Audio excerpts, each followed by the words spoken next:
이사야 66장 7절에서 14절 말씀을 통해서 너희를 위로할 것인지라는 제목으로 말씀을 나누고자 합니다.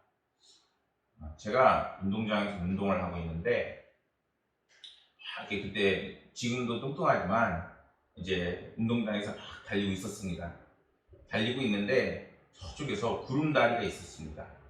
구름다리에서 두 아이가 서로 반대편에서 이렇게 이제 원숭이처럼 이제 잡고 같이 나아간 겁니다. 그런데 그런 상황 속에서 한 명은 나이가 좀 어리고 한 명은 초등학생 한 2, 3학년 정도로 보이더라고요. 그런데 이 두 아이가 만났는데 서로 비켜줘야 갈 수 있거든요. 그런데 서로 비키라고 얘기를 하는 겁니다. 그래서 둘이 서로 그 위에서 팔 힘이 약하니까 동시에 뚝 떨어져 버린 거죠. 그런데 안타깝게도 나이가 어린 동생이 밑에 깔린 겁니다. 그러니까 이 아이가 울기 시작하는 거예요. 근데 막 우니까 갑자기 누군가 와요. 누구냐? 누구겠어요? 엄마입니다.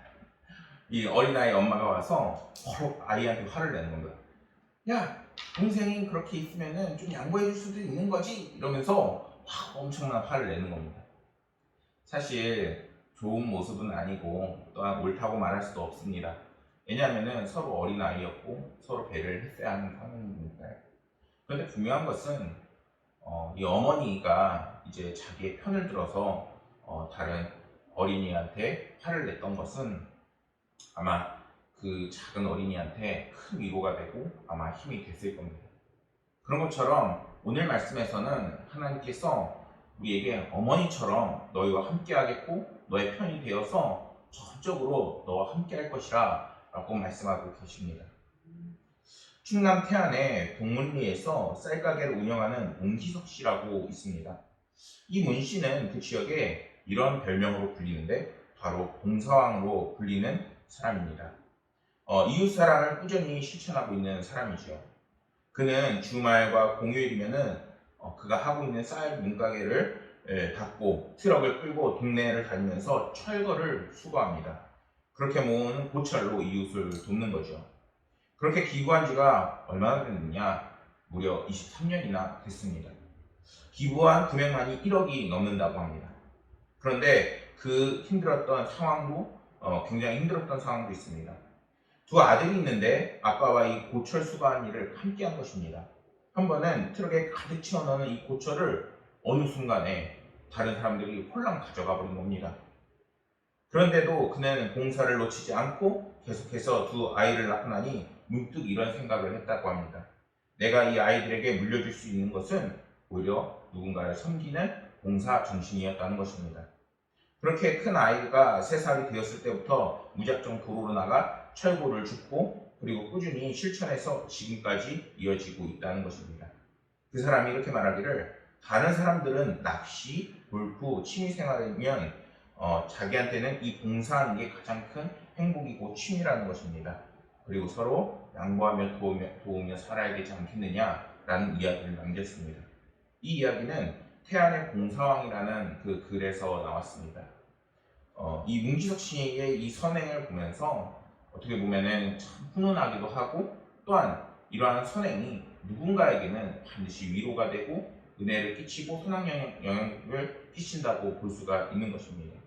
그런데 우리의 사람의 이런 한정된 이러한 사랑이 아니라 오늘 말씀에서는 누구냐? 바로 여호와 하나님께서 내가 너를 위로할 것인즉 그리고 이러한 위로는 단순한 위로에서 끝이는 것이 아니라 은혜를 베푸시고 언제나 함께 하시겠다는 변찮는 사랑을 분명하게 우리에게 말씀하고 계십니다. 오늘 말씀에서는 하나님을 경외하는 신실한 자들에게 하나님이 주시는 축복과 기쁨과 위로의 그 약속을 우리에게 하시고 계십니다. 7절 말씀에서 시온은 진통하기 전에 해산하며 고통을 당하기 전에 나말을 낳았으니 이렇게 말씀합니다. 이제 어머니들은 이 말씀을 보면서 단번에 아세요. 저는 이 말씀을 한 10번을 읽은 것 같아요. 왜 이 구절을 10번을 읽었느냐? 이해가 안 되니까. 아이를 낳아본 경험이 없으니까 이 말씀을 한 10번을 읽었습니다. 이는 시온 하나님의 백성에게 임한 놀라운 회복의 그 역사를 말씀하고 있는 것입니다. 진통은 이제 한 나라가 세워지거나 형성될 때 반드시 거쳐야 하는 수고와 고통을 비유적으로 표현하고 있는 것입니다. 여인은 아이를 낳을 때 반드시 해산의 그 고통을 겪어야 합니다. 해산을 겪지 않고 아이를 낳을 수가 있나요? 물론 특이하게 별로 느끼지 못했다 이런 사람들도 있지만, 결국에는 아이는 엄마의 뱃속에서 무럭무럭 자라서 결국에는 엄마의 양분을 받고 결국에는 해산하게 되는 것입니다. 결국에 엄마를 아프게 할 수밖에 없는 거예요. 그와 마찬가지로 이제는 그 해산의 고통이 넘어갔을 때 새로운 생명을 얻고 기쁨을 얻게 되는 것입니다. 그와 마찬가지로 다른 나라의 망한 나라가 자신들의 나라를 되찾기 위해 이제는 하나님께서 그런 해산의 고통을 겪지 않고 회복하게 하시겠다는 지금 약속을 하고 계시는 겁니다. 어떻게 보면 너무나도 믿겨지지 않고 놀라운 말씀을 이스라엘 백성들에게 주시고 있는 것입니다. 실제로 어떻게 됐나요? 이스라엘은 바벨론 포로에서 해방이 되었을 때 자신들이 싸워서 쟁취해서 그들이 해방된 것이 아니라 고레스라는 하나님께서 그 바벨론을 멸망시키는 종을 세워서 결국에는 포로 해방과 이스라엘 귀환이 이루어지게 됩니다. 그들은 아무런 수고와 희생 없이 하루아침에 나라가 회복이 되어지게 되는 겁니다. 물론 이거 회복이 되어졌다고 해서 하루아침에 나라가 뚝딱 생기는 것이 아니라 이제는 포로 귀환부터 이어져서 그 과정이 있지만, 그들이 분명한 것은 정말 해방되기 위해서 피를 흘리지 않았다는 것입니다. 하나님께서 그거를 지금 미리 이사야의 그 말씀을 통해서 예언하고 계시고 약속하고 계시는 겁니다. 그런데 이러한 회복의 말씀은 오늘날 우리 신약시대 이후에 또 적용해 볼 수가 있습니다. 어떻게 적용해 볼 수 있느냐? 오순절 강림 사건을 통해서 무엇이 생기게 되나요? 바로 교회가 생기게 됩니다. 사실 오늘날 많은 분들이 교회가 정말 어렵다, 그리고 교회가 이제 새로운 성도들이 들어오기에 쉽지가 않다라고 하는 것에 오늘 말씀을 통해서 또한 공감이 되더라고요. 이때 당시에는 성령 강림, 오순절 성령 강림 사건이 딱 일어나자 이제는 성령님의 역사하셔서 교회마다 이제는 놀라운 부흥의 역사를 경험하게 됩니다. 그들은 이제는 그가 모인 곳에 이제는 누룩이 이제는 밀가루 반죽을 부풀리듯이 팔레스타인 전역으로 그 말씀과 복음이 확장되어 나가고, 그리고 오늘날에는 우리가 어디에 있든 말씀을 들을 수 있는 온 세상으로 복음이 확장되어져 가고 있습니다. 그런데 이것은 우리가 분명히 노력한 것도 있지만 반드시 성령님께서 그 속에 함께 하셔서 그 모든 것들을 퍼뜨리셨다는 것입니다. 그리고 그러한 성령님이 오시기 위해서 피 흘리신 분이 바로 예수 그리스도인 것입니다. 하나님께서는 이렇게 성도들의 그 상황과 그리고 형편을 아시고 그들을 사랑하셔서 그들의 환경을 여십니다. 그렇게 성도들은 이러한 하나님의 능력을 잊지 말고 그리고 기억하면서 하나님을 신뢰함으로 어떤 상황에 있든지 절망하지 말고 하나님께서 함께 하심을 믿고 나아가야 하는 것입니다. 하나님께서 반드시 성도들을 도와주신다 지금 말씀하고 계십니다. 하나님께서 여러분들을 도와주시고 위로해 주실 것을 우리는 함께 믿기를 소망합니다. 그럴 때 하나님을 경외하며 그리고 하나님께 그 은혜를 기대하며 살아가는 사람들에게 하나님은 그 기대 이상의 놀라운 기적을 반드시 베푸시게 되는 것입니다. 10절과 11절 말씀을 보면은 10절 말씀에서 예루살렘을 사랑하는 자들이여 다 그 성읍과 함께 기뻐하라. 그 성읍과 함께 즐거워하라. 그 성을 위하여 슬퍼하는 자들이여 다 그 성의 기쁨으로 말미암아 그 성과 함께 기뻐하라. 지금 뭐라고 말씀하고 있나요? 바로 기뻐하라. 그 성과 함께 기뻐하라. 이렇게 기쁨의 말씀을 우리에게 주시고 계십니다. 그리고 그 이유를 뭐라 말씀하시느냐? 11절 말씀에서 그 영광의 풍성함으로 말미암아 즐거워하리라. 하나님께서 우리 가운데에 하나님의 놀랍고 크신 영광을 더해주신다 분명하게 약속하십니다. 이 말씀은 바벨론에 의해서 파괴된 예루살렘이 다시 한번 회복이 되고 그 예루살렘에서 이스라엘 백성들이 이제는 하나님이 주시는 은혜와 혜택을 누리게 될 것이라는 것입니다. 이사야 선지자는 예루살렘이 이스라엘 백성들에게 줄 혜택, 그것을 지금 뭐라 표현하고 있느냐? 어머니의 젖이라고 말하고 있습니다. 아기에게 먹이는 어머니의 그 젖은 어떤 것입니까? 아기에게 그것은 귀한 생명이고 이제는 만족이고 그리고 풍요고 성장이고 이제는 평안을 상징합니다. 회복된 예루살렘에 거하는 이스라엘 백성들도 예루살렘의 회복을 통해서 이제는 생명의 만족과 풍성과 평안을 이제 누리게 되는 것입니다. 이러한 것을 미리 알았던 이사야 선지자는 이스라엘 백성들에게 뭐라고 말하고 있느냐? 기뻐하라. 하나님의 예비된 은혜가 너희들에게 있노라. 이렇게 말씀하고 있는 것입니다. 그런데 이러한 예루살렘의 최종적인 그 은혜는 오늘날 이 땅에도 있습니다. 그게 무엇이냐? 바로 교회를 통해서 하나님의 은혜가 여러분들에게 흘러나간다는 것입니다. 베드로전서 2장 2절의 말씀은 이렇게 말씀합니다. 갓난 아기들 같이 순전하고 신령한 젖을 사모하라. 이는 그로 말미암아 너희로 구원에 이르도록 자라게 하려 함이라.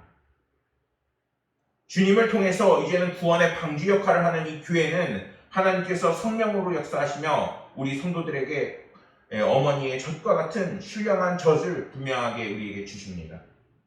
그렇다면 순전하고 신령한 젖은 우리에게 무엇이 있을까요? 그것은 첫 번째로는 하나님의 말씀이 있는 것이고 또한 그 말씀을 통한 하나님의 놀라운 역사하심이 우리 가운데 있는 것입니다. 기도해 보세요. 하나님께서 우리의 기도를 들으시는지 안 들으시는지, 오늘 약속의 말씀을 주시고 계시는데 과연 내 삶에 주님께서 주신 은혜가 있는지 없는지 다시 한번 돌아보시길 소망합니다. 이러한 하나님의 말씀과 성령의 감화, 감동, 축복하심이 이제는 성도들을 떠나지 않을 것이라, 어머니와 같이 자상하고 또한 어머니의 사랑이 여러분들의 삶 가운데 가득 넘칠 것이라 이야기하고 있습니다. 모유는 어린아이에게 있어서 필요한 모든 영양분을 갖추고 있는 완전한 양식입니다. 또 스스로 면역성까지 갖지 못한 아이들에게 보호하는 면역 성분까지 더해주지요. 그러한 것과 마찬가지로 어머니라 할 수 있는 이 교회를 통해서 성도들은 신령한 젖을 찾을 수 있고, 이제는 성령의 그 은혜와 축복으로 인해서 이제는 사단이 이제는 틈타는 모든 이 세상 속에서 흔들리지 않고 하나님의 은혜와 축복 속에서 살아나갈 수 있는 것입니다. 그렇게 우리는 교회를 가까이 하며 이제는 신앙의 열정을 회복하며 하나님의 은혜에 감사하는 그런 감사의 삶을 살아나가야 하는 것입니다. 주님을 찾아야 하는 것입니다. 그럴 때 하나님께서는 우리 성도들에게 신령한 은혜를 더해 주실 것입니다. 그 은혜를 기대하며 찾는 저와 여러분들이 되기를 소망합니다. 12절 말씀을 보면은 하나님께서 보라, 내가 그에게 평강을 강같이 그에게 문 나라의 영광을 넘치는 시내같이 주리니 너희가 성읍의 젖을 빨 것이며 너희가 옆에 안기며 그 무릎에서 놀 것이라. 이렇게 말씀합니다. 얼마나 평화로운 말씀이에요. 사실 우리들의 삶이 이런 말씀처럼 평화롭나요? 아니에요.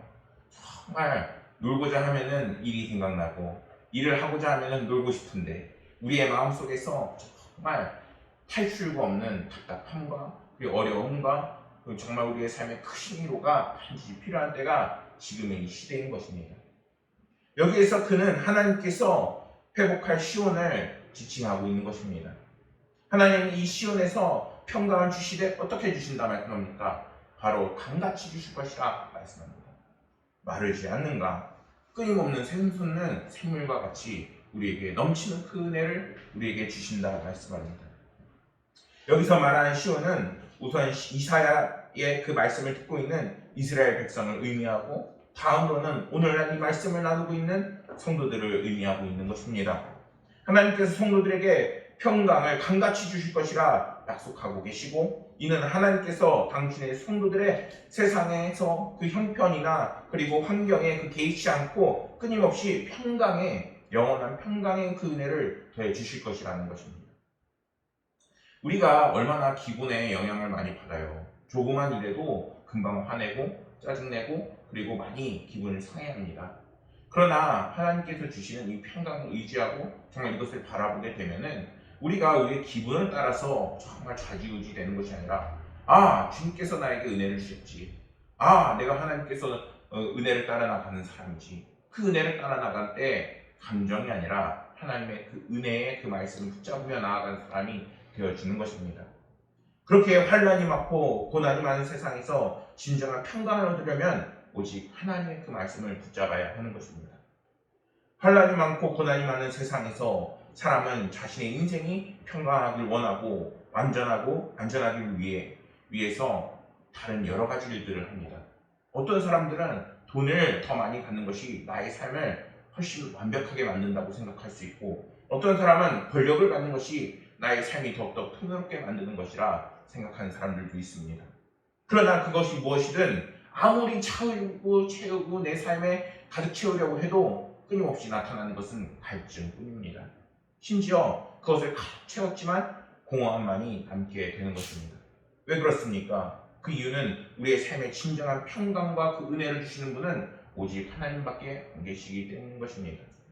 이 땅의 사람들은 평화와 평강을 위해 많이 애쓰고 노력하지만 그 애씀이 이제는 하나님을 통하여 이루어져야 함을 우리는 깨달아야 한다는 것입니다. 우리에게 날마다 들리는 소식이 무엇이 있나요? 정말 고민과 고통과 그리고 어려운 문제들밖에 없습니다. 다 일일이 열거할 수 없지만 지금만 해도 정말 우크라이나와 러시아 전쟁이 있고, 그리고 코로나 바이러스는 아직 끝나지 않았고, 사람들이 뉴스에서 떠들지 않아도 사람들은 다 체감하고 있고 어려움을 겪고 있습니다. 그 상황 속에서 평강의 왕이시고 화평의 주이신 하나님께서 평강을 베풀어 주실 때 정말 이 상황을 뛰어넘을 수 있는 지혜와 능력을 하나님께서 주시는 것입니다. 그러니 여러분, 정말 세상이 줄 수 없고 세상이 흔들려고 하는 여러분들의 그 믿음을 굳건히 하셔서 하나님의 주시는 평강을 붙잡으시길 소망합니다. 그렇다면 우리가 어떻게 해야 되겠습니다? 바로 주님을 찾아야 하는 것입니다. 하나님께서는 예수 그리스도를 통해 우리를 구원하시며 성령을 부어주시고 강같은 평강을 성도들에게 부어주시는 것입니다. 요한복음 14장 27절은 말씀합니다. 평안을 너희에게 비추노니 곧 나의 평안을 너희에게 주노라. 내가 너희에게 주는 것은 세상이 주는 것과 같지 아니하니라. 너희는 마음에 근심하지도 말라, 두려워하지도 말라. 이렇게 말씀합니다. 주님께서 너희들에게 평강을 주시겠다 분명하게 약속하고 계십니다. 이제는 환난이 가득하고 문제가 많은 세상 속에서 우리가 주님을 찾는 성도들이 되어야겠습니다. 하나님이 이제는 주시는 강같은 평강의 은혜가 여러분들과 늘 함께할 것입니다. 제가 예화를 탁 찾는데 굉장히 흥미로운 예화를 찾았습니다. 특히 어떤 예화냐, 국민일보 미션 칼럼란에 내 인생의 나침반이 된 성경 말씀이라는 이런 코너가 있는데, 거기에서 사경 헤맨 11살 아들 벼랑 끝에서 붙잡은 말씀이라는 글을 읽게 되었습니다. 이분이 누구냐? 인천 회복교회의 이명진 장로님인데, 바로 저희 동네 근처에서 이비인후과를 담당하고 계시는 원장님입니다. 명이비인후과라는 병원을 담당하고 계십니다. 2004년 7월 당시 만 11살인 아들에게 간의 모든 기능이 망가져서 죽음에 이르는 전격성 급성 간염과, 그리고 몸에 피가 생기지 않아서 감기와 같은 작은 감염에도 사망에 이르게 하는 재생 불량성 빈혈이라는 두 가지 병이 동시에 생기게 됩니다. 주님께서 너무나도 극적인 방법으로 자신을 힘들게 한다고 생각을 했습니다. 한 주에 2번 이상 수혈을 받지 않으면 생명이 위험한 상태가 되고, 결국에는 골수 이식 외에는 치료 방법이 없는 상황이었습니다. 매 순간 아이를 잃을까봐 등에서 막 진땀을 빼고 초긴장 상태에서 많은 어려움이 있었다고 합니다. 하나님이 자신을 사랑하신다고 말씀하시며 이제는 생각나는 모든 죄를 회개하게 하시고 전심으로 기도했는데 아이는 어떻게 되었을까요? 여전히 나빠지고 있었습니다. 수혈도 한계가 오고 골수 이식도 아이와 맞는 골수가 없어서 아이의 생명이 수일 내에 결정되는 것 같은 시간이 있었습니다. 이렇게 자신은 이제 하나님께서 자기를 벌하려고 이러한 일을 주시는구나 하고 생각을 했다는 것입니다. 아무런 희망도 보이지 않고 두려움으로 떨던 어느 날 성경을 바라보게 되었습니다. 그때 이러한 말씀을 보게 되었습니다. 베드로전서 4장 19절 말씀입니다. 그러므로 하나님의 뜻대로 고난을 받는 자들은 또한 선을 행하는 가운데에 그 영혼을 미쁘시게 창조주께 의탁할지어다. 이 고난은 자신에게 그리고 가족들에게 정말 고난을 주려는 것이 아니라 주님의 그 선하신 계획이 자신들 안에서 이루어지는 것을 이제는 보여주시라는 확신이 들었다는 것입니다. 이제 말씀대로 가족들의 그 영혼을 주께 맡기고 이제는 자신은 하나님의 일만 하겠다는 이런 마음을 가졌다는 것입니다. 그러자 그의 마음에 평안이 찾아오고 아내와 함께 주신 말씀을 나누고 주님이 이제 아이를 데려가시든 어떻게 하시든 이제는 주님 손에 맡기고 주님이 기뻐하시는 삶을 살고자 다짐을 합니다. 전도를 통해 선을 행하고 마음을 정하고 전도를 시작했습니다. 말씀에 순종하여 전도를 시작하자 아이의 상태가 어떻게 되었을까요? 바로 회복이 된 것입니다. 지금도 끊이지 않는 고난과 기도의 제목이 쌓여있지만 신실한 창조주 하나님께서 그의 삶에 늘 희망이 되어주시고 소망이 되어주시고 또한 전적으로 하나님을 신뢰하고 나아갈 때에 이제는 그 모든 고난을 넉넉히 이기게 하신다는 확신을 갖고 살아가고 있다는 글이었습니다. 우리에게 정말 하나님께 우리의 삶을 의탁할 때 하나님께서는 우리의 삶을 책임지시고 놀라운 은혜를 반드시 우리에게 베푸십니다. 13절 말씀에서 하나님께서는 어머니가 자식을 위로함 같이 내가 너희를 위로할 것인즉 이라고 분명하게 말씀하십니다. 하나님께서 자기 백성을 위로하시는 하나님의 자녀들을 이제는 어머니의 그 사랑으로 비유하고 있습니다. 이것은 하나님께서 성도들을 향해 이제는 내가 너희의 고통에 공감하며 그리고 너희들을 이제는 자상하게 대할 것이며 그리고 진정한 위로자가 될 것이라고 분명하게 우리에게 은혜를 베푸시는 것입니다. 오늘날 사람들은 세상에서 많은 환난과 고난을 만나며 살아갑니다. 그리고 그 속에는 우리가 다 보지 못하는 상처와 아픔 역시 많이 있습니다. 그런데 그 모든 것들을 치유하시고 회복하시고 만지실 분이 계십니다. 심지어 나의 상처를 나조차도 알지 못하는 것을 이제는 나의 머리 개수까지도 알고 계시는 분이 바로 계십니다. 하나님께서 여러분들의 진정한 위로자가 되어주셔서 여러분들의 아픔과 슬픔과 고통을 이제는 회복으로 바꿔주실 것입니다. 어머니는 이 세상 어느 누구보다 자녀를 잘 압니다. 어머니는 자식이 말하지 않아도 자녀의 고민이 무엇인지 바로 알고 심지어 그것을 위해서 자신도 함께 도와주려고 했습니다. 그렇듯 하나님께서는 놀라운 하나님이시며 신이십니다. 그러한 분이 오늘 말씀합니다. 내가 너희를 위로할 것인지 위로에서 멈추는 것이 아니라 이제는 모든 상황 가운데 여러분들이 하나님을 붙잡을 때에 도와주시고 함께 해주시고 그리고 해결해 주십니다.